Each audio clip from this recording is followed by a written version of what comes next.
welcome to a video about me. Yep, this is all about me, and I lied straight from the beginning.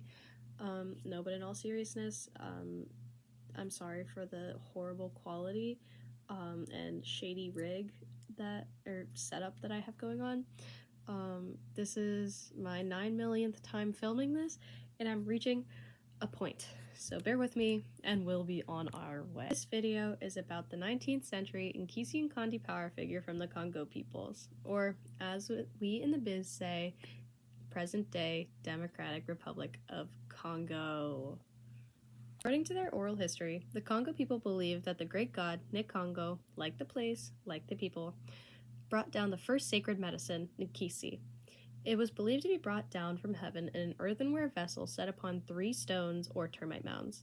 Personally, if I found an earthenware vessel mysteriously placed upon 3 termite mounds, I'd leave it be out of fear that the termites would strike revenge. Yeah.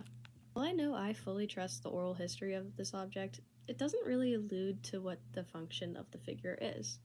However, the Metropolitan Museum of Art always has something to say. In a review held by Rachel High, Elisa Lagama states there wasn't a generic type of object known as a power figure. In other words, they all look different. A Congo priest would assemble particular recipes of medicine that were believed to draw a force. These were housed within a receptacle of some kind. Sometimes the priest would commission a sculptural form to play that role, like this specific power figure. In those cases, there would be a dialogue between the sculptor and a priest. Both of them contributed to the efficacy of such instruments of power. Holy yap, OMG. Also, a sculptor and a priest walk into a bar.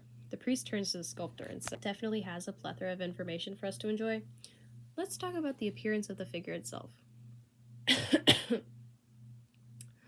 The figure stands rigid, with its brightly colored eyes drawing a contrast to the rest of its darker body. This technique is also used in his navel, which draws the viewer's attention. His body is riddled with nails, creating a thorned texture that brings out the rough wooden surface. It features dramatized proportions and stylized facial and bodily details. And I refuse to slip in a joke about its physical appearance because I'm scared for my well-being.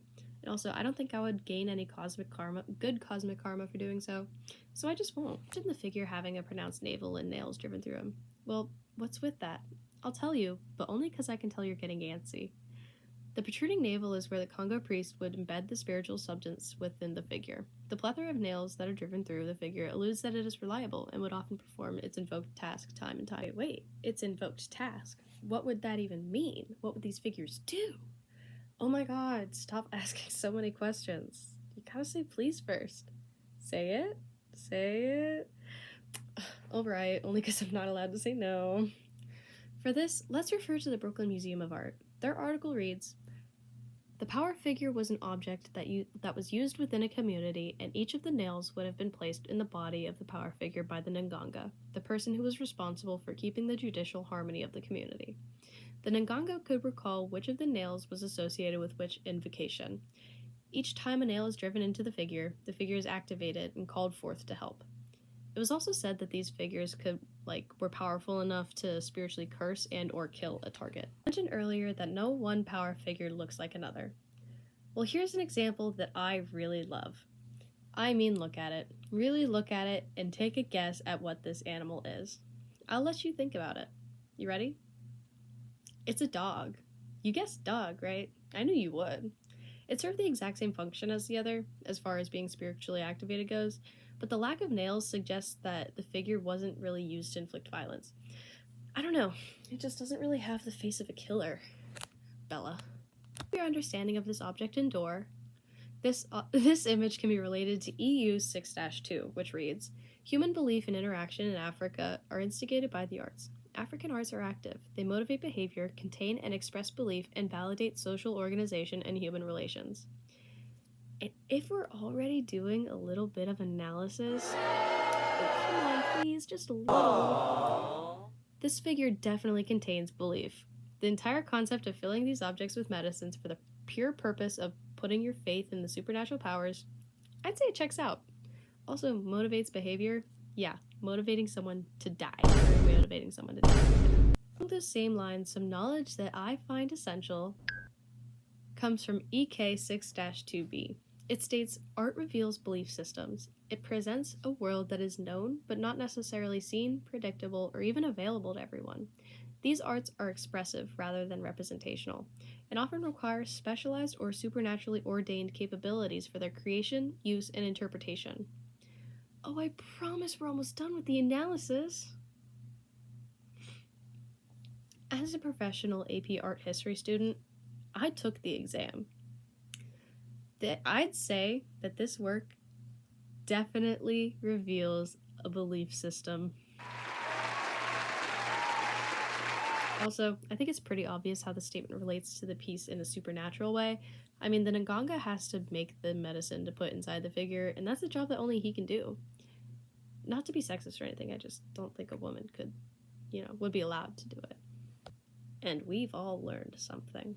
So far, I have compared the Nkisi Nkondi power figure to other versions of itself. But what else? Well, I think that this figure shares some striking similarities with my goat, the male reliquary figure. I'm sorry, did you just ask me to elaborate on that? Okay, sure, whatever. The two figures share stylized facial features, like the eyes and lips. Beyond just visually, they both exist simply to spite anyone who falls under its misfortune. The reliquary figure guards the remains of important societal figures, harming and warding off anyone who may want to rob or deface the grave. And we already know how the Nkisi Nkondi feels about disrespect. To begin to wrap this up, I feel it is only fitting that I make one last comparison. But this time, it's gonna get a little bit weird. For this comparison, dare I say, hit series Death Note by Sugumi Oba and Takashi Obata. I'm obviously taking a bit of creative liberty with this connection, but just hear me out, okay? Very obviously, the two works are very visually different. Unless... works do share, however, is a lot of thematic similarities. Both of the works share the purpose of fulfilling revenge upon a specific target supernaturally. While the Nkisi Nkondi serves functions outside of absolutely slaughtering someone, it does unfortunately have a history of absolutely slaughtering someone. The Death Note, as blatantly explained in its uncreative title, kills whoever's name is written within the book. This has similarities with the Congo tradition of driving the nail through the figure. They both require the physical action to seal the fate of the target. Just like that, it's over. What a trip this has been. You've behaved so well, and I'm really proud of you. This must have been a lot of hard work. Nkisi Nkondi power figure is an intriguing testament to cultural beliefs all over the world. Its survival is especially significant due to the fact that this piece existed at the same time as the African slave trade. Could this piece have been a direct result of that? I think it's absolutely plausible. I mean, an army of people invading your home, kidnapping, killing, and torturing your people? I think the use of an Nkisi Nkondi figure is more than justified. Even if it was made only as an outlet for the anger that they had towards their own oppressors, that makes sense too. Regardless of its true source, researching this object has been a fulfilling process.